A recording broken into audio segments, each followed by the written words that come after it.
20 to 9's the time. Good morning. Now, as we were telling you earlier, the budget airline easyJet has apologised to the people of Margate for a controversial advertising campaign that critics say damages the reputation of the town. The poster reads, "This year, end up in Malaga, not Margate."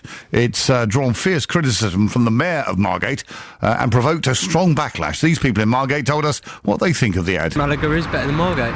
No, I don't think it's knocking the town at all. It doesn't help, no.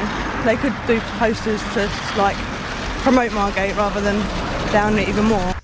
Well, easyJet has apologised and says there was no intended criticism of the town. We can get reaction now from Councillor Iris Johnson, Head of Tourism at Thanet Council. Good morning.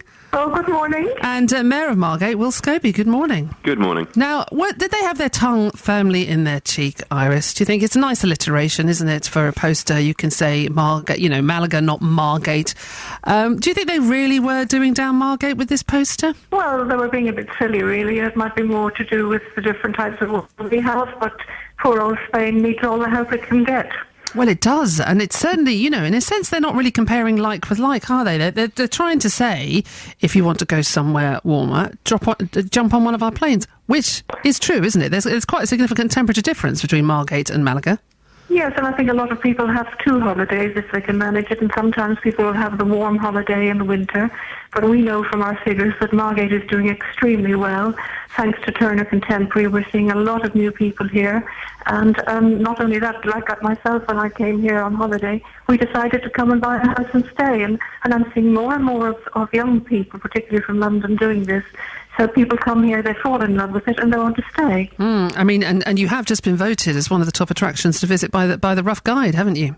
That's right, yes. And you're right with the figures. I've seen some figures this morning. It says Margate, almost 500,000 visitors to the region a year, to the region of Thanet, which includes Margate, of course, and Malaga, around about 850,000. So there is a difference, but we're talking about an awful lot of people coming in, aren't we? Well, yeah, it's even more than that, because Turner, and probably the repeat visits for Turner, but they had well over 600,000 footfall. And we're finding the same with our Visitor Information Centre, the hits on the website. We work very closely with Visit Kent and Visit England. I've been involved in campaigns during the Olympics up in London, with posters to come to see us for the whole of Thanet, actually, because we have something to offer for everybody. But we're not upset. I'm not upset. I'm pleased that they've removed it. It was silly of them. And let's move on. Will Scobie, Mayor of Margate, they obviously realise they've pulled a bit of a ricket there because they've removed the advert. And Margate's been picked on by advertisers before, I understand. Yeah, absolutely. I think I agree with what Iris said, that it's brilliant they've actually withdrawn it. But in a way, I was angry when I first saw it, but in a way it's actually praise in disguise, because when their marketing team started to think of a resort that began with M, they looked around, the first thing that came to their mind was Margate. So obviously Iris and all the officers at Thanet Council have done a good job to actually... exactly. It could have been Morecambe, couldn't it? Yeah, exactly. And let's be honest, Morecambe's a lot colder than Margate. Exactly. It might have been more appropriate. Stuck in their mind, so it's obvious that Margate is out there at the moment. Is it still damaging, though? Do you think people see it as damaging because it's a bit of essentially what the advertisers thought was like, a butt of a joke, who can be the antithesis of somewhere lovely, warm and sunny with golden beaches like Malaga? Oh, I know, Margate. Yeah, I think that was what immediately came to their mind. But I think seeing the backlash has actually come from it. People have said, okay, maybe 10 years ago Margate was at a place where people were taking money out of. But actually Margate is a place that's on the way up now. We've got investment coming. We've got people moving into the area, opening businesses, got good news happening.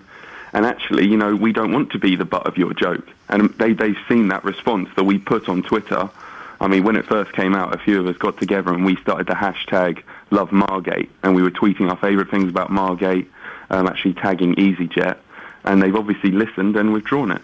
Yeah, they've said, we apologise to any residents of Margate who've been offended by the campaign. easyJet has taken the decision to cease running the ads. But I guess the old adage is, no publicity is bad publicity, is it? Exactly. Everyone's talking about Margate. Exactly, and I've just noticed it's been in all sorts of national newspapers and being on yourselves as well. It's a good chance for us to talk about all the good things that are happening in Margate as well. Yeah, because tell us about the Rough Guide. We covered it a few weeks back, though, because that's quite an accolade you got, wasn't it? As a venue to visit this very year. Yeah, and it's, a lot of people have said, and I think I was on this show previously talking about it, which was people were saying, we're not sure about this, what has Margate got to offer? But obviously they've seen part of what we do actually have to offer. We're not the finished article yet by any means. We still got our problems, but we do have some wonderful things happening, like our wonderful shops in the old town with the Turner Contemporary that Iris was talking about earlier, and some of the best beaches in the entire country. And that we have that to offer. They've seen it and they said, this is probably a place to go and have a look at. I've just been looking at the average temperatures for comparing Margate to Malaga. Pretty nippy in January. You've got an average temperature of 2 to 6 degrees in January in Margate, 8 to 17 degrees in January for Malaga. But when you get up to the summer, the top temperature in Margate, 22 degrees on average, and in Malaga, 30. I mean, it's quite a jump, but it's still pleasant in Margate, isn't it? I mean, we can make the comparisons between the two, but the point is, you might want to go to Malaga for a week, but actually going to Spain to go and live all year round is probably not that nice with 25% unemployment and economic problems left, right and centre. I mean, Margate is all year round, I think, is a lovely place to live, whereas I think with some of the problems happening in Spain at the moment, I don't think I'd want to live in Malaga for more than a week. Exactly. Yes. They'll be flooding over here. And the fish and chips is better than in Margate, as is the Indian food. Absolutely. Yes. You can't get a cockle in Malaga, that's You for can't, sure. that's for sure. Thanks for joining us. Iris Johnson there, she is Head of Tourism at Thanet Council, and the last voice you heard there was Mayor of Margate, Will Scobie. 14 minutes.